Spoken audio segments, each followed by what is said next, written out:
All right, guys. Thanks for being here. Before we let's start with a round of introductions. Give us your name, what you do, what company you work for.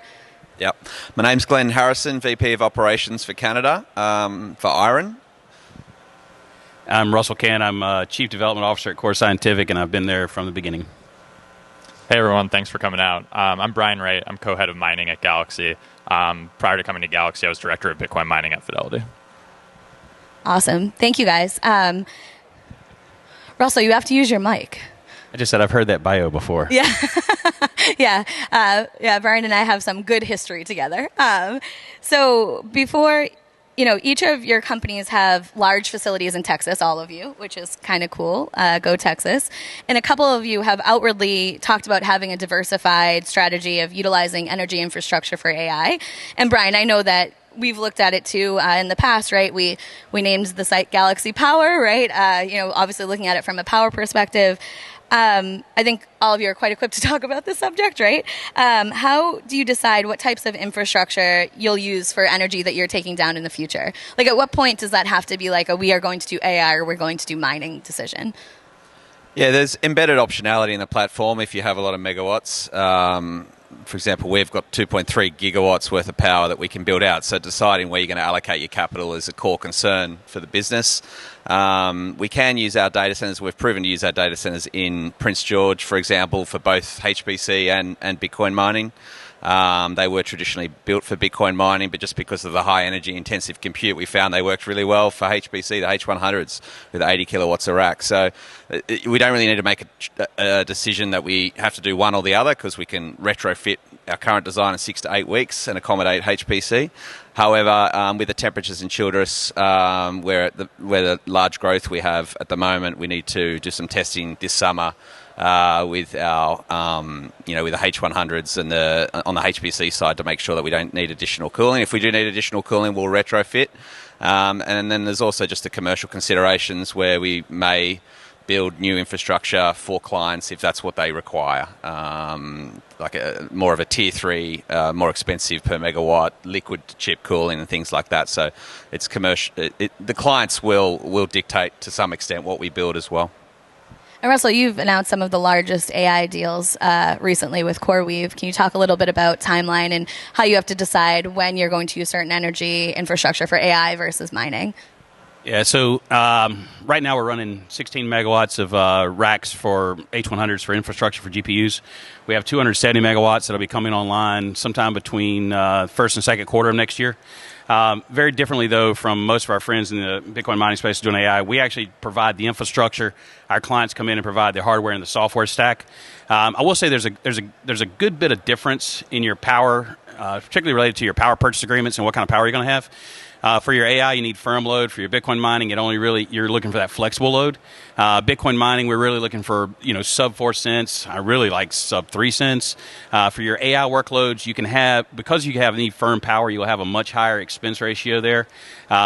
You do start getting your clients looking at you funny if you get much more than like a 9 cent all-in USD. But again, you have to have that firm load. We do not have any sites right now that are planned for both AI and HPC. That can work if you have multiple power agreements and multiple substations, that kind of stuff, particularly multiple meters.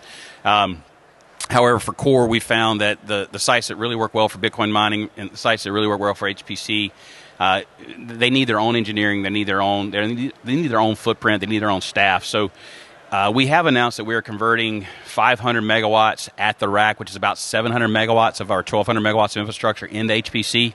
But across the board, in those situations, I see some of our operations team back here, we're actually migrating those miners to mining-specific sites. So some of our sites work better for mining, and we're actually making decisions to migrate more of our mining to those sites. And some of our sites that actually mining had gotten expensive in from a power perspective, even expensive power for Bitcoin mining is still cheap power for HPC.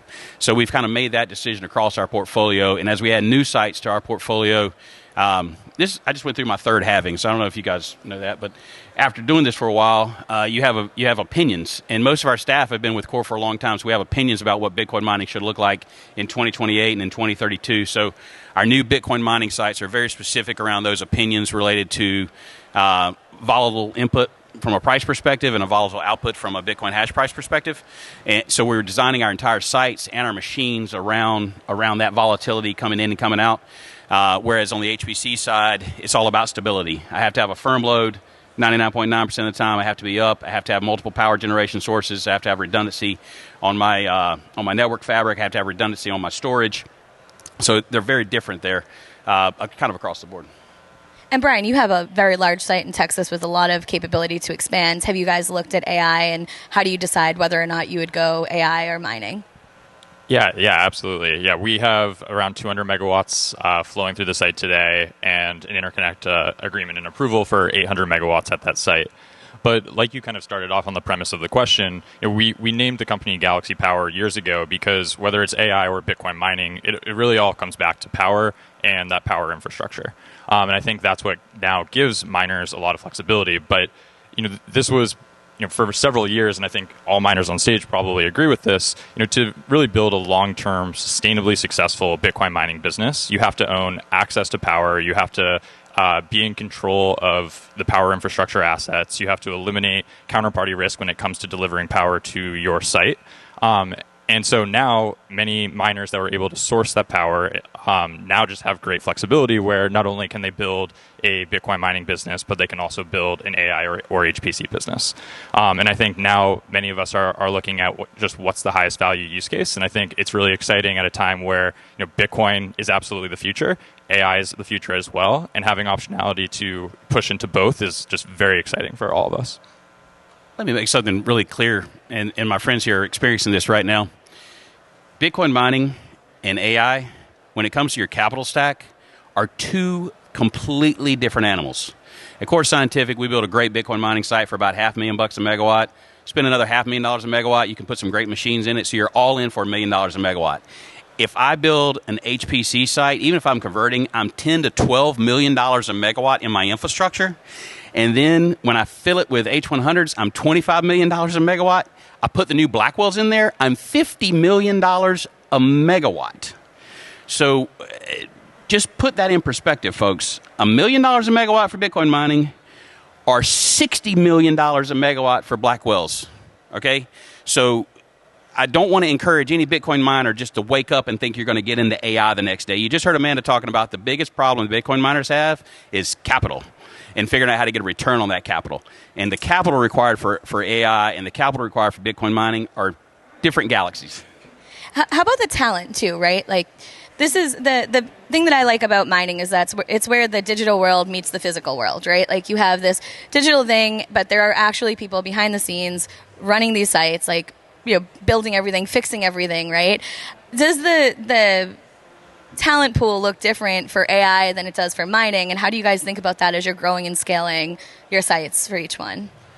There's a few different forms of the talent pool for HPC, for example. On the electrical side, it's quite similar across Bitcoin mining and HPC. On the mechanical and HVAC side and cooling, it can be a little bit different. You have different people for that. In terms of the customer side, obviously Bitcoin, you're just plugging into a protocol, so you don't have customers, so you need a customer or commercial kind of team that manages those relationships. And then on the software side for HPC, it's more of your network engineers and your essentially your technology stack there is very different on the InfiniBand side and the like. So there are parallels. I think you probably get away with 70% of the staff is similar. But you do need to complement and build out those staff for those niche areas that are related to HPC. And a lot of these places that we're getting sites at are like very remote, right? Like, you're not talking about like having like a large tech pool, right? Do you think about that when you're buying sites too? It's incredibly difficult. So I'll give you a little for example. So at Core Scientific, we have 47 software and hardware engineers. That's about 1/5 of our staff. Across the board, though, most of those software engineers are Bitcoin-related software engineers. So your software stack is completely different for AI and Bitcoin mining. As my friend here said, the electrical infrastructure, basically from your substation down. So Core Scientific, in the past 4 years, we built 1,600 megawatts of substations that we own. So of our 1,200 megawatts of power contracts, they sit on 1,600 megawatts of substations we own. So from the substation down to the medium voltage switchgear, it's basically the exact same infrastructure. But from that medium voltage switchgear to the rack and to the plug, plug, it's very different for your two. So the skill sets are different. Now that doesn't mean you can't retrain. So like some of our at Core Scientific, guys have an opportunity to kind of move through the ranks. They come in as a data center technician. They can move into repairs. They can move in network infrastructure. They can move into higher levels of data center. They can now also go down an HPC track. But to be very clear, unlike my friends that operate, we do not operate the hardware or the software stack for the GPUs. So we don't have a software team for that. But from an infrastructure perspective, it's different skill sets. It doesn't mean it can't be trained. Now, I will say from an engineering and design perspective, the skill sets are completely, again, different galaxies. They're not even the same. So your team that comes in is going to be a great HPC engineering design team, and your team that comes in is going to design a Bitcoin mining site. They could be the same people if you have a very unique situation. But in general, the folks that are going to be doing really great air-cooled engineering or immersion engineering for Bitcoin mining are not going to be the same engineers that design your HPC infrastructure. It's just different kinds of engineering. Most of your Bitcoin mining engineering comes from the garage, right? You test it and you learn it and you iterate very, very fast. Whereas in the HPC world, even though at Core we're designing application-specific infrastructure very much designed around the hardware we're doing and the software stack of our clients, you're not iterating on $50 million megawatt equipment. You have to know exactly what you're going to do. In the world of BTC mining, we've been iterating from the get-go. Like every quarter, you iterate to try something and see what works. So the engineering, the software, very different, but that doesn't mean you can't retrain a good data center technician to work in one and work in the other. Yeah, I think so. There were kind of two different questions there. One on sites, and yes, I agree with your point that talent pool is important. There's Bitcoin mining sites that are not going to work for AI and HPC because there's literally not a talent pool between 4 or 5 hours from the site, and they're going to struggle to attract talent to work there. I think when it comes to on-site talent as well as corporate talent, like Russell mentioned, I think that there's very critical differences, but you can at least train up some of the existing team for that already Bitcoin miners employ. For example, we already have talented network engineers, we have mechanical engineers on site, you have electrical engineers on site, you have software developers. These functionally are the similar types of roles that you'll need to build in AI or HPC business. Granted, there's a lot more that you'll need to do on the AI HPC side. I think on a more corporate level, there's still also a lot that employees need to do to get up the learning curve there. However, I'll also say there's frankly very few who are experts at AI or HPC at this point. And so, you need to be diligent in reading as much as you can, learning as much as you can about the industry. But especially for Bitcoin miners, they're starting at near zero and trying to understand what the landscape is, what the different business models are, who the different players are. But I think a lot of folks, even folks that claim to be in the AI space are actually doing kind of the same thing. Brian, I want to stick with you. Let's talk about the ongoing operational costs of running a mining business. How do you think about future network hash rate? Obviously, the next difficulty adjustment looks massive, right? Outside of that, how do you think about general future network growth when you're modeling out capacity for your facility? And also, just to add to that, what are some pain points that don't normally are talked about when you're thinking about planning for something and then actually building it? Yeah, I think many folks when planning ahead for the future tend to plan too close to the best case scenario. And I've seen a lot of miners, especially when it comes to network hash rate, as you mentioned, kind of under project where you're going. And I think that it's so important to be good stewards of the capital that you're allocating. And you need to model very, very conservative scenarios when you're making, multi-$100 million types of investments. So at Galaxy, we basically model bear cases under the assumption that we don't know what's going to go wrong, but something will absolutely go wrong. And I think a lot of other miners we've seen through the years model near best case scenarios where they aren't accounting for a lot of unknowns. And so I think one, that's a critical starting point. I think two, you showed previously return on capital on a lot of miners. That is our starting point in any time we allocate capital to the business. I think at Galaxy, it's probably a little bit different than some of the pure play miners that they are miners, they are growing hash rate at near all costs. If they're not growing hash rate, there's nothing else really left for them to do as part of their business. At Galaxy, it's very different because we have very, very real opportunity costs with the other types of businesses that we operate. And so if you're allocating capital to Bitcoin mining, you need to be very comfortable that you're projecting stronger returns than allocating capital to, say, a trading business or one of our other operating businesses. Brian made one incredibly important point there. Too many miners, when they put together their spreadsheet, they actually pick the wrong number, and they just see too much green. I did that myself. I've been mining now for 8 years. At Core Scientific, we've had people who've been mining at Core Scientific since 2012, so we've seen a lot of halvings. The last 2 halvings, though, have been very different from the halvings going forward. The last couple of halvings, we've had a supply chain where the silicone got incredibly better. So it just so happened to coincide that at the end of every halving, you had to completely replace your fleet because the new material coming out was going to obsolete the stuff you've had plugged in. And a lot of folks, when they put their spreadsheet together, they make that assumption. They also make the assumption that Bitcoin's going to keep going up, which it probably will. We all want it to. But what happens now is all this hardware we're plugging in, when I plug in a new 3-nanometer product, it does not obsolete my 7-nanometer product.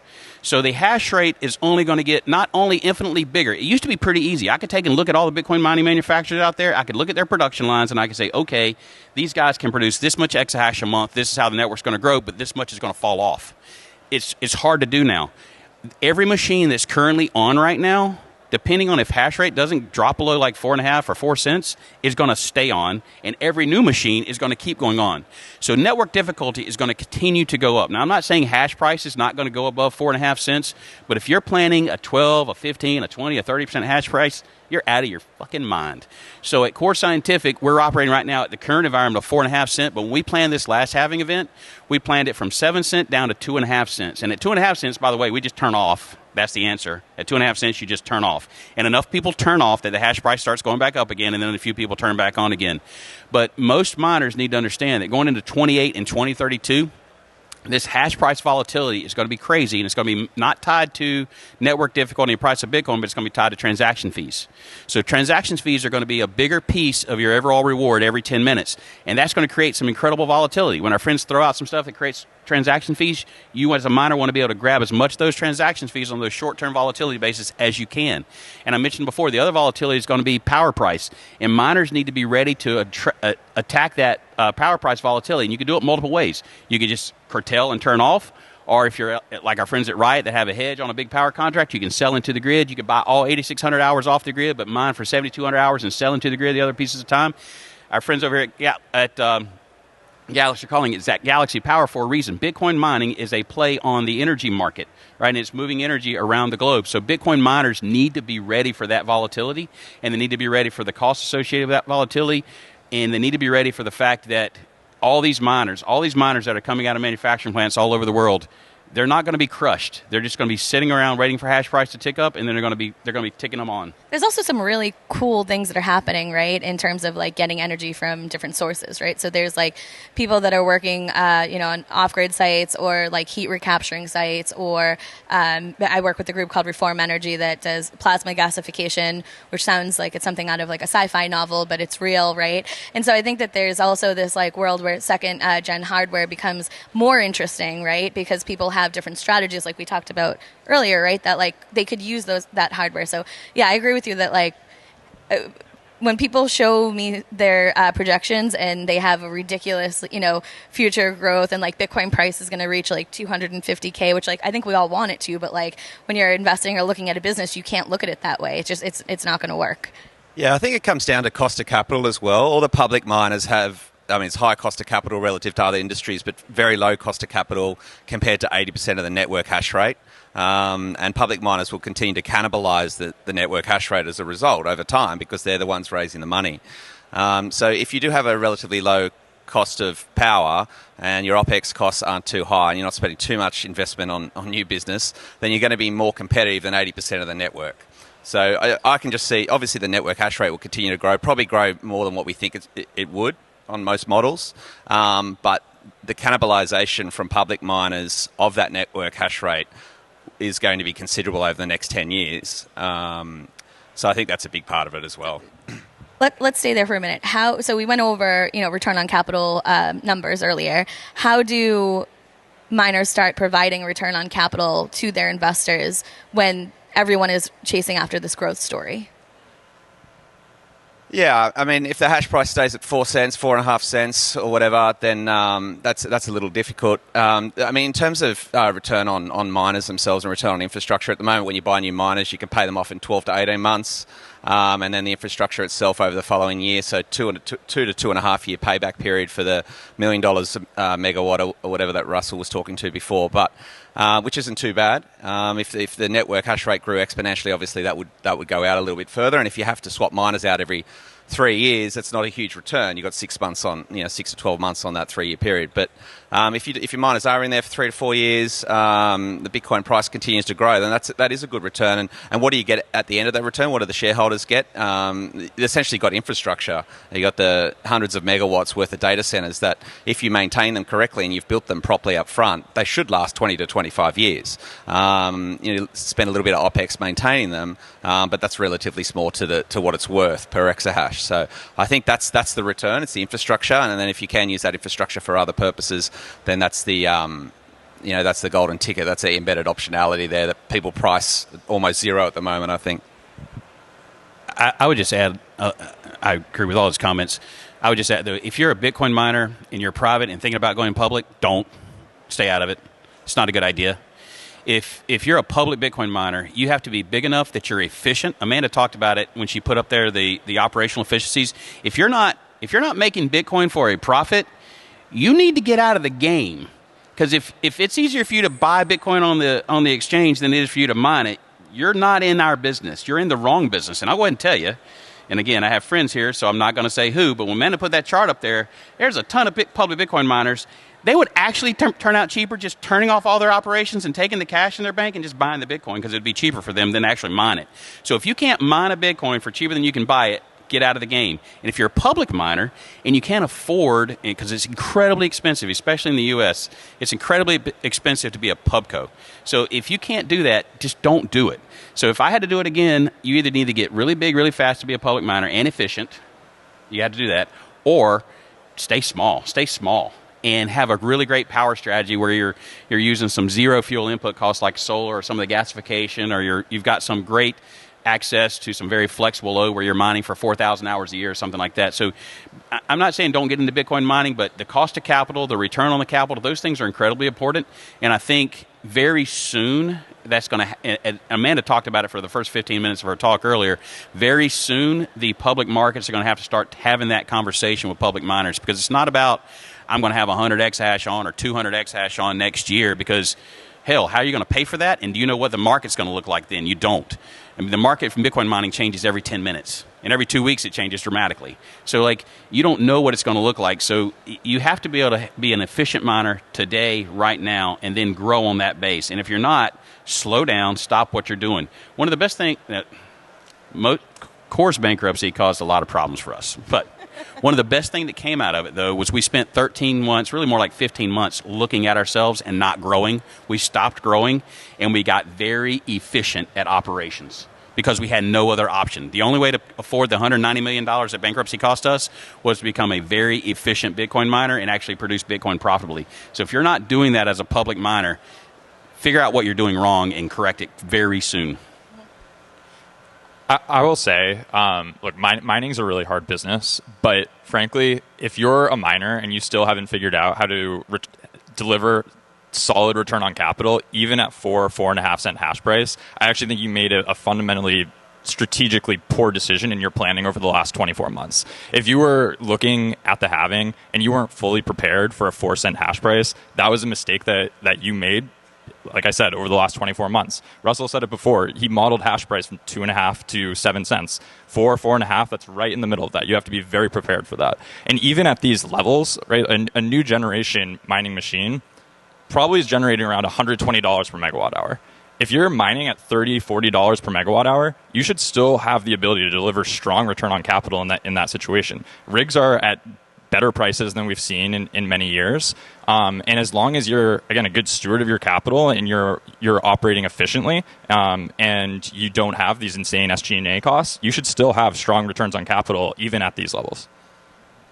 So there was something that you talked about, Russell, that I want to touch on. So there's been a lot of discussion on ordinals and how miners should feel about them, right? I always look at it as that miners should care about profit, right? And our job is to mine the blocks and care about maximizing profit, because we saw how hard it can be, right, to maximize profit. Thoughts on it from all of your perspective? Obviously, there's been a lot of new things happening in the Bitcoin world. So just thinking through, like, is that how you're thinking about, like, ordinals? Do you care? Like, do you not care? Like, do you just care about transaction fees? How do you guys think about it from a business perspective?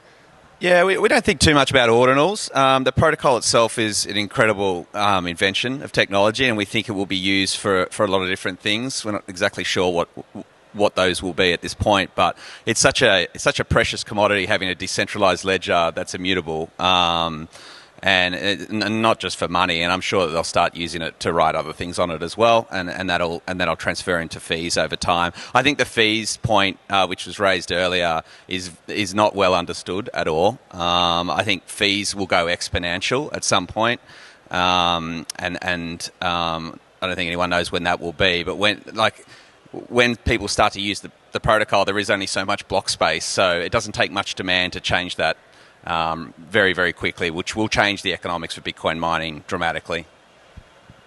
Yeah, this is pretty easy. We're all for anything that increases transaction fees on the Layer 1 network.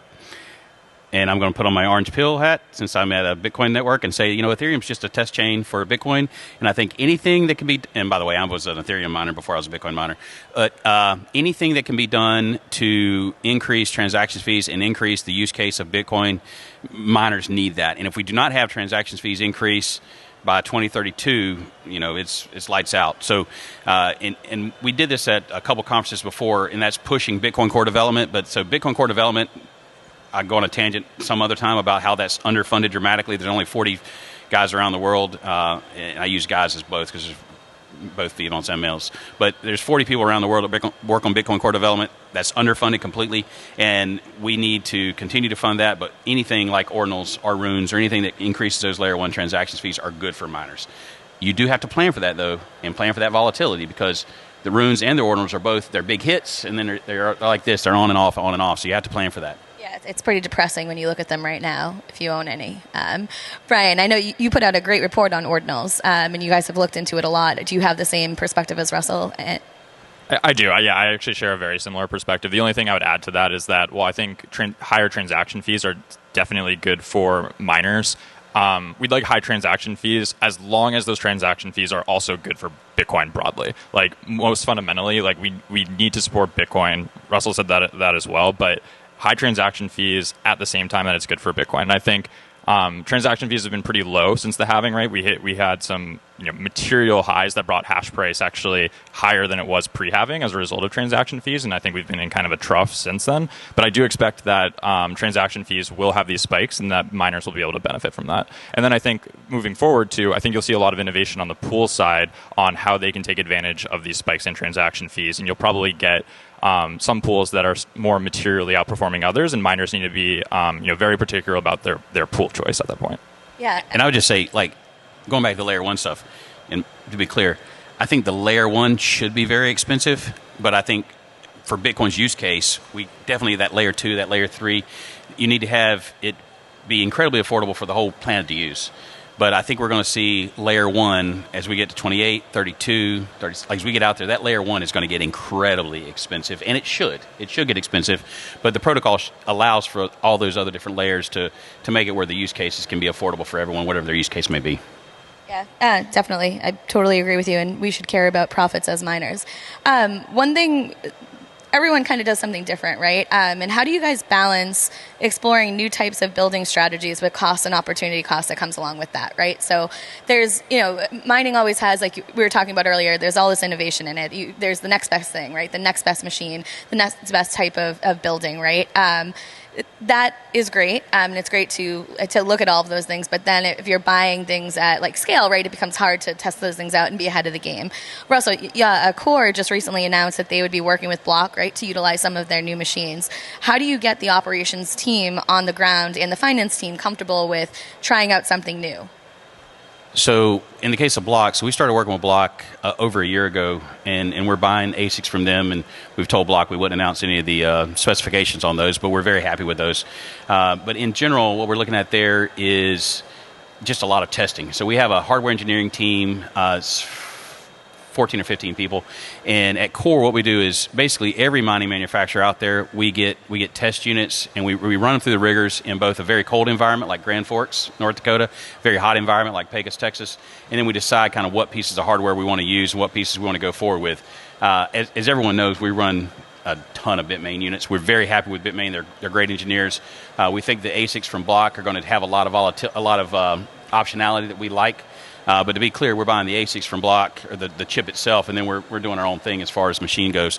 But that's kind of looking out into the future. But there is you fundamentally, as a Bitcoin miner, need to decide what direction you're going for on your CapEx investment on a site and the machine itself. And I just had someone ask me, do you prefer immersion? Do you prefer air-cooled? Do you prefer water-cooled, hydro? And the answer is, it's whatever I have already. Right? If I'm at a site that we've built for air-cooled, I'm not going to spend the dollars to convert it to immersion. If I'm going into a new site, then of course you can make an analysis and say, okay, do I only have an immersion site here? Do I have a hydro site here? Do I have an air-cooled site here? So some of it's going to be what does your legacy infrastructure look like? At Core, we have over 800 megawatts of miners running. I have 800 megawatts of electrical infrastructure tied to a very specific design. To convert that to something else would be incredibly expensive. So the CapEx requirement versus any kind of operational gains you're going to get, you have to analyze those things to make those decisions. So every decision, it doesn't happen in a vacuum. Right now we're going through a site selection process for our growth, both on the Bitcoin mining side and the HPC side. And as those new sites come into the pipeline, deciding what direction you're going to go as far as your infrastructure is going to be very site-specific based on what the environmentals look like at the site, what the power contracts look at the site. If it's a flex load site where the power can be very inexpensive because I'm only going to run for 6,000 hours a year, I'm probably going to put some of my less efficient machines there, but that also means my power costs are going to be low. If it's at a site where I'm going to have a high efficiency or high uptime, then I'm going to put my very expensive, very newest machines that are also highly efficient there. So. And Brian, you talked about this a little bit earlier, but I think it's interesting because Galaxy has a very large business, right? There's asset management, trading, investment banking, mining. I'm sure there's other stuff, venture, right, in there too.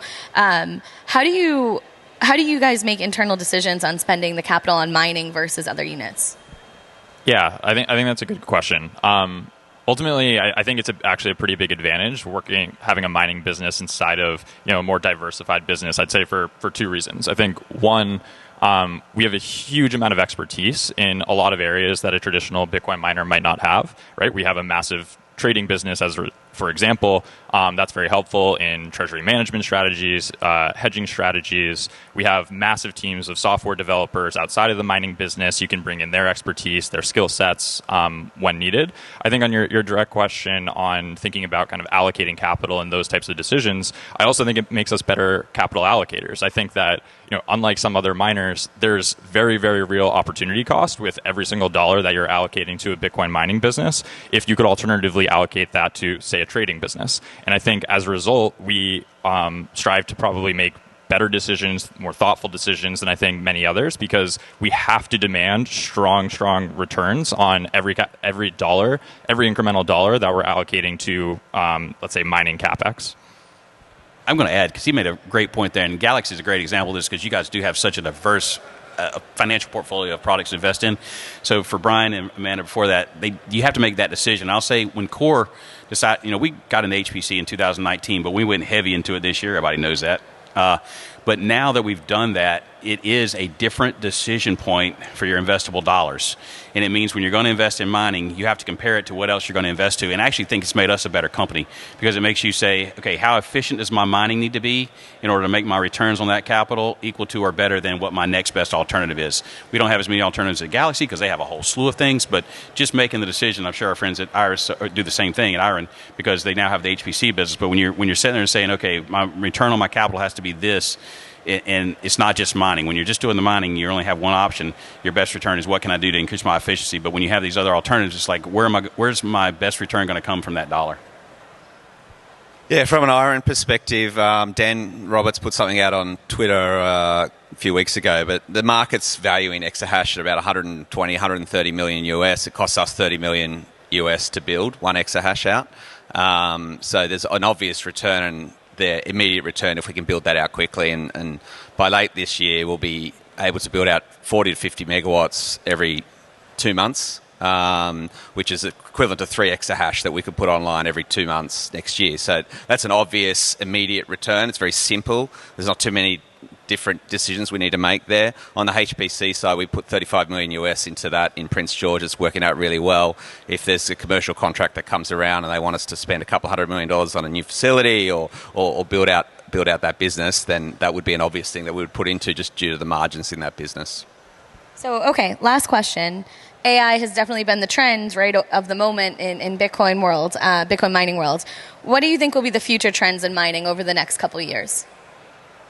Yeah, I'm happy to start with that. I mean, one, on AI, I don't think that that's going away. I think that there's going to be a very real continued shortage, even into 2025 and 2026, of power capacity. I think this wall of GPUs that's coming out, there's not enough power infrastructure to plug all of those in, and I think that that's going to persist for several years. But I think on the Bitcoin mining side, we talked about transaction fees a little bit. I think a lot more time is going to go into studying transaction fees, understanding why they're increasing, why they're decreasing, and I think this is going to be very, very necessary as transaction fees become necessarily a much larger percent of total revenue that Bitcoin miners are generating. And so a lot of research is going to pour into that at the same time that a lot of capital, I think, is going to pour into these types of things like ordinals like that use Bitcoin's layer one. I think there's going to be a ton of innovation there. And then I think you'll see pools play on that as well, which I mentioned a little bit earlier. But those are some things I'm looking out for definitely over the next 12 to 24 months. Do you think that FPPS will continue to be the pool payout mechanism? I think it will be, but I think some pools will struggle to manage the volatility that comes with managing that on the back end. I think it's very, very challenging to pay out consistent rewards to miners if you have a huge amount of volatility in the actual Bitcoin that you're bringing in. And so I do think that we could see some shakeups in the pool world over the next few years. I see why Amanda and Mike like this guy. I like all his comments. I'm just going to say, yeah. So I think let's just bifurcate AI for now. I agree, AI is going to completely grow. It's bifurcated. But in the Bitcoin mining world, I just want to reiterate a couple things there. It's that volatility from the transactions fees that miners are going to have to manage for. I would not want to be a pool operator trying to manage for that volatility. There's no way in hell. I mean, that's just going to be, there's too much risk exposure there. I feel for my friend Mike Collier.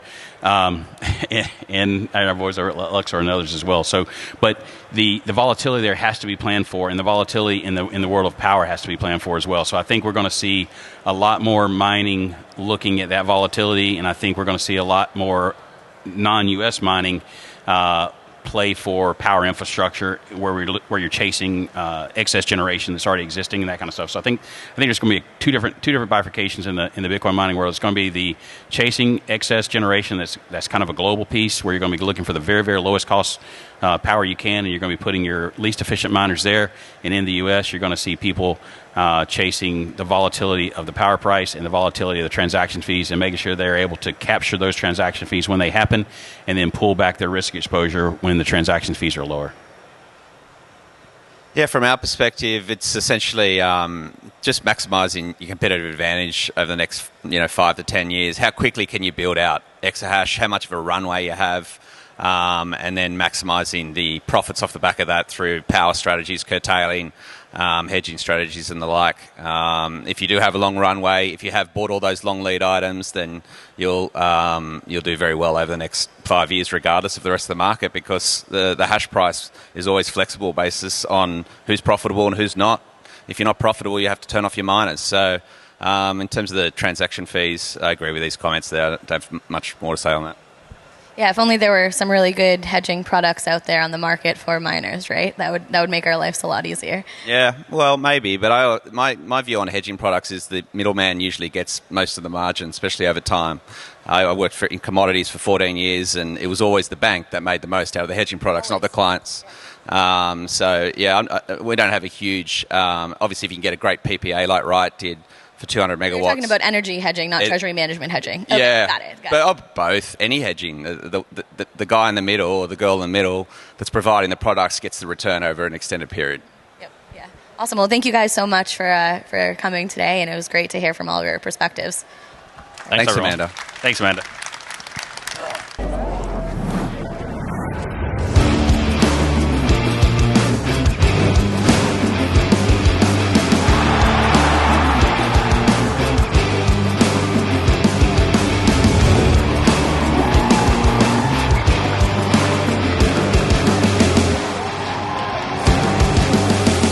Next year, we are bringing the Bitcoin conference to the American West, Las Vegas. The brightest minds in the world will converge to deliver Bitcoin history.